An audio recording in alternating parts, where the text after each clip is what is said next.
दोस्तों, कुछ case police के लिए जी का जंजाल बन जाते हैं। ये केस भी एक जंजाल की तरह ही था। कि पुलिस सुलझाने की कोशिश में खुद कातिल बन गई और जब इस केस का राज खुला तो पुलिस के हाथ में कुछ नहीं रह गया। ये केस पुलिस के हाथ से फिसल चुका था। क्या मैं हूं पारस जायसवाल और सस्पेंस कहानियों की दुनिया में आपका स्वागत है। मैं लेकर आया हूं अपनी ही लिखी हुई वो कहानियां जो आपको चौंकाएगी, हैरान करेंगी और आपका मनोरंजन भी करेंगी। तो आइए शुरू करते हैं आज की कहानी। आज की कहानी है लखनऊ के आलमबाग। लखनऊ के आलमबाग में रणधीर सोनकर अपने परिवार के साथ रहते थे। घर में उनकी पत्नी, 2 बच्चे, एक खुशहाल परिवार था। वो खुद बैंक में कैशियर थे और बैंक में कैशियर होने के लोगों से उनका परिचय था और वो उन लोगों के पैसे दूसरी जगह चलाया करते थे। तो इस काम में भी उन्हें अच्छे खासे पैसे मिल जाया करते थे।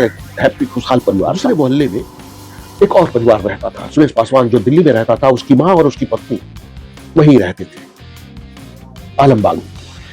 माँ तो घर पे रहती थी लेकिन मंजू, उसकी पत्नी, काफी पढ़ी लिखी थी और वो चाहती थी कि कहीं काम कर ले। इस सिलसिले में उसकी मुलाकात सोनकर से हुई। उसने रणधीर सोनकर से कहा कि वो कहीं काम दिला देते तो अच्छा होता। घर में बैठे बैठे वो बोर हो जाती है, काम करेगी तो कुछ तो पैसे आएंगे। और ये सुनने के बाद रणधीर सोनकर ने अपने एक दोस्त दीनदयाल के यहाँ काम पर उसे लगा दिया। कहीं जाना भी नहीं था, घर में ही बैठ के हिसाब किताब करना था, क्योंकि दीनदयाल सरकारी ठेकेदार थे। वो सरकार में ठेके लिया करते थे। तो मंजू इस बात से बहुत खुश थी। धीरे धीरे उस घर में रणधीर सोनकर का आना जाना बढ़ गया।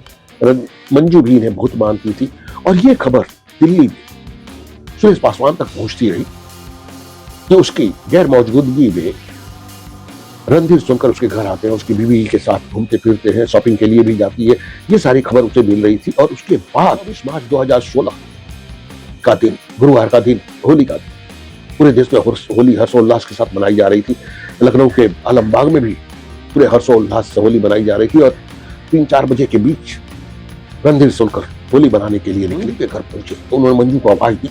होली खेलने के मूड में थे लेकिन उन्हें नहीं पता था कि सुरेश पासवान निकल कर सामने आया और गुस्से में रणधीर सोनकर के ऊपर चिल्लाने लगा कि मेरी गैर मौजूदगी में ये सब करते हैं, होली खेलने आए, ये सब करते हुए तुम्हें शर्म नहीं आती। अब रणधीर सोनकर कहते हैं कि अरे भाई, मैंने गलत क्या किया है? मैं होली खेलने आया हूँ, जान पहचान है, हेल्प ही किया तुम्हारे परिवार की, इसमें गलत क्या है? लेकिन सुरेश पासवान के दिमाग में जहर भरा हुआ था, वह गुस्से में भड़का हुआ था। वो रणधीर सोनकर को धक्के देने लगा। इसी धक्का मुक्की में दोनों के बीच झगड़े शुरू हो गए और झगड़े के बीच गुस्से में सुरेश पासवान अंदर गया, तलवार निकल कर आया, क्योंकि वो आपराधिक प्रवृत्ति का इंसान भी था। हाथ में तलवार देखकर आखिर उन्हें भागना पड़ा। अब रोड पर रणधीर सोनकर भाग रहे हैं और पीछे तलवार लिए हुए गुस्से में सुरेश पासवान आ रहा है। लोग देखकर हैरान है कि ये क्या होने वाला है, क्या होने वाला है। लोगों की नजर में ये एक बड़ी घटना थी कि एक आदमी भाग रहा है और दूसरा आदमी हाथ में तलवार लिए उसका पीछा कर रहा है। ये सब देख रहे थे लोग। आखिर रणधीर सोनकर को ठोकर लगी, वो गिरे और वो तलवार लेकर जब तक करीब पहुंचा, लोगों ने उसे पकड़ लिया, उसे रोक लिया। उसे रणधीर सोनकर को मारने तो नहीं दिया, लेकिन वो गुस्से में भड़क रहा था और कह रहा था कि अगर आज के बाद मेरे घर के आसपास भी नजर आए तो इतने टुकड़े करूंगा कि पुलिस भी टुकड़े नहीं जमा कर पाएगी। आखिर लोगों ने उसे समझा बुझा कर वापस भेज दिया। सुरेश पासवान तो वापस चला गया, लेकिन रणधीर सोनकर बुरी तरह शर्मिंदा थी इस घटना से। वो वहां से चले गए। शाम को 7-7:30 बजे उसी आलमबाग में एक सुपर स्टोर था, सुभाष सुपर स्टोर।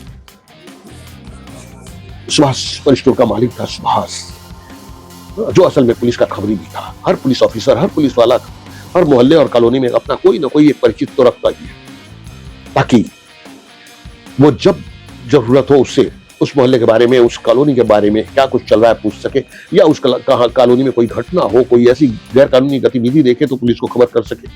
तो असल में सुभाष सुपर स्टोर वाला सुभाष पुलिस का खबरी था। 7:30 बजे वहां के दरोगा राजीव कुमार खुद ही पेट्रोलिंग पे निकले। उसकी दुकान के पास लोग आ गए जिन्होंने राजीव कुमार को बताया कि आज क्या घटना हुई है।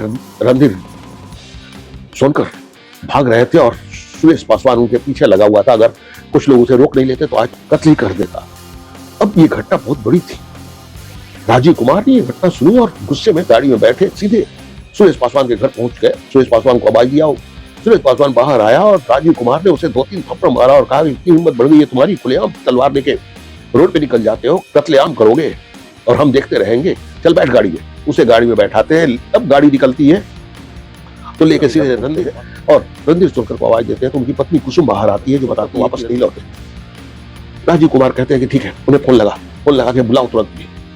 वो कहती है कि फोन तो घर छोड़कर गए थे, होली का दिन था ना, तो घर से निकलते वक्त उन्होंने सोचा कि कोई भी पानी फेंक देगा, रंग फेंक देगा तो मोबाइल खराब हो जाएगा, इसलिए मोबाइल वो घर पे छोड़ के गए हैं, लेकिन अभी तक वापस नहीं लौटे। राजीव कुमार कहते हैं कि जब भी वो वापस लौटे तुरंत पुलिस स्टेशन भेजना। राजीव कुमार गाड़ी से वहां निकलते हैं।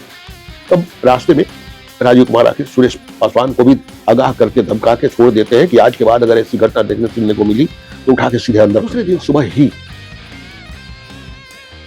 रणधीर सोनकर की पत्नी कुसुम पुलिस स्टेशन पहुंचती है।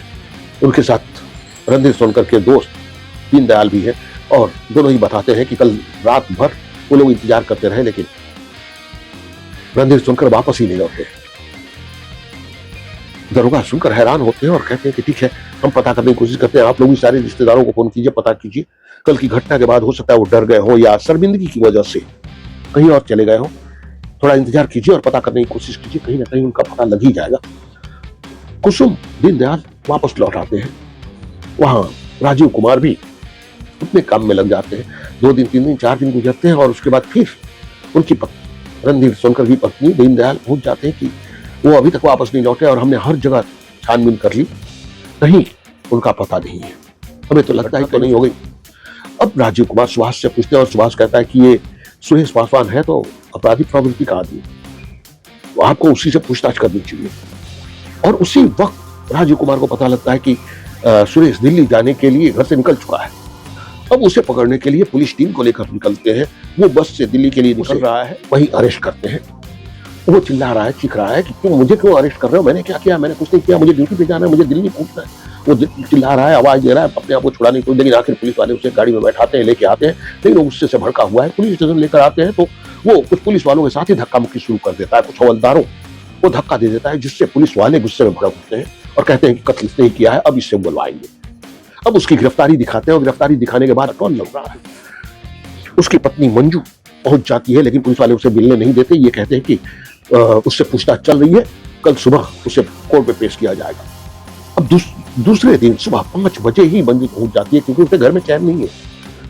पति है और पति को पुलिस ने अरेस्ट किया है। वो कुछ लोगों को लेकर पुलिस स्टेशन पहुंच जाती है। हवलदार से कहती है कि मुझे उनसे मिलना है। उसे नहीं मालूम कि रात भर पुलिस वालों ने किस हद तक उसके पति को टॉर्चर किया। पुलिस वाला कहता है कि ठीक है, पीछे से जाकर लॉकअप में देख लो, मिल लो, अभी थोड़ी देर बाद उसे लेके निकलेंगे, कोर्ट में पेश करके रिमांड पे लेना। पासवान की पत्नी जब लॉकअप के सामने पहुंचती है तो देखकर हैरान हो जाती है कि सुरेश पासवान नीचे गिरा पड़ा है, उसके सर पे गहरा जख्म है, खून फैला हुआ है और वो मर चुका है। वो रोते हुए बाहर निकलती है, सबको बताती है। ये बात पूरे आलमबाग में फैल जाती है। आलमबाग के पूरे लोग पुलिस स्टेशन के सामने जमा हो जाते। पुलिस के ऊपर कत्ल इल्जाम लगने शुरू होते हैं कि पुलिस हत्यारी है, पुलिस कातिल है, ये सब कुछ चल रहा है। आखिर लोगों में आक्रोश देखकर बड़े ऑफिसर्स को हस्तक्षेप करना पड़ता है। बड़े ऑफिसर्स वहां पहुंचते हैं और लोगों को शांत करते हैं कि इस मामले की पूरी इंक्वायरी की जाएगी, हम इंक्वायरी टीम बिठा रहे हैं जो इस मामले की इंक्वायरी करेगी और फिलहाल इसके जिम्मेदार जो लोग भी नजर आ रहे हैं उन सबको सस्पेंड किया जा रहा है। तो राजीव कुमार के साथ साथ कुछ हवलदार भी सस्पेंड होते हैं। बाकी पूरे पुलिस टीम को लाइन हाजिर कर दिया जाता है। पासवान की पत्नी मंजू जो पढ़ी लिखी है वो सीधे प्रशासन से मुआवजे की मांग करती है कि मुझे मुआवजा मिलना चाहिए। प्रशासन की ओर से कोई सुनवाई नहीं होती, लिहाजा वो सीधे कोर्ट का रुख करती है। अब कोर्ट में उसके मुआवजे का केस चल रहा है। थाने का पूरा स्टाफ बदल चुका था।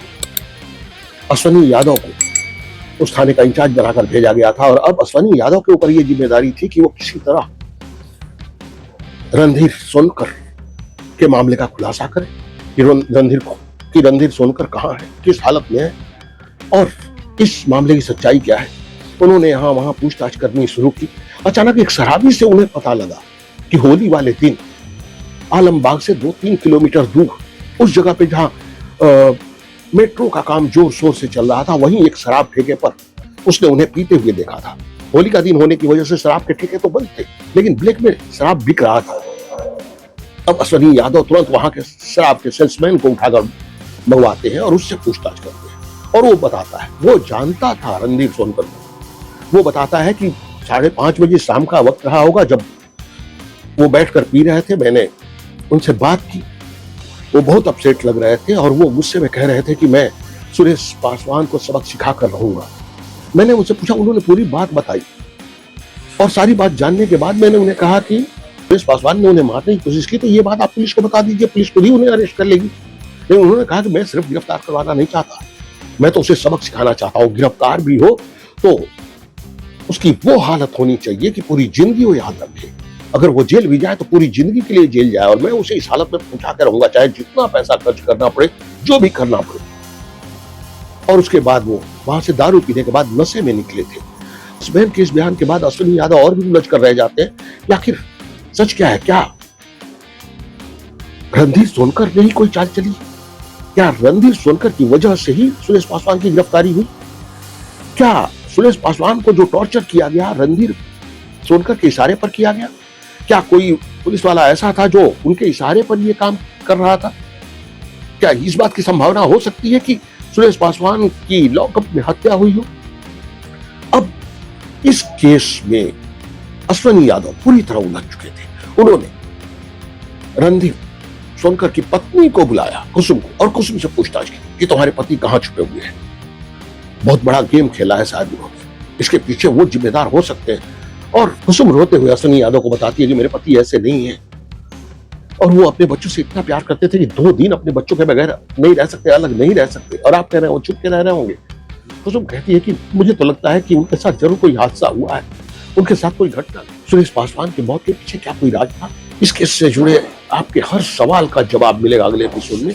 कहानी का अगला एपिसोड यानी अंतिम एपिसोड के हर सवाल का जवाब मिलेगा कि हुआ कैसे हुआ, किसने किया, और इस कहानी का सच क्या था। तो अगला एपिसोड देखना मत भूलिए। अगर ये एपिसोड अच्छा लगा हो तो लाइक कीजिए, शेयर कीजिए, सब्सक्राइब कीजिए और कमेंट कीजिए। कमेंट करके जरूर बताइए इस एपिसोड के बारे में आप क्या सोचते हैं। और तो मिलते हैं अगले एपिसोड में। धन्यवाद।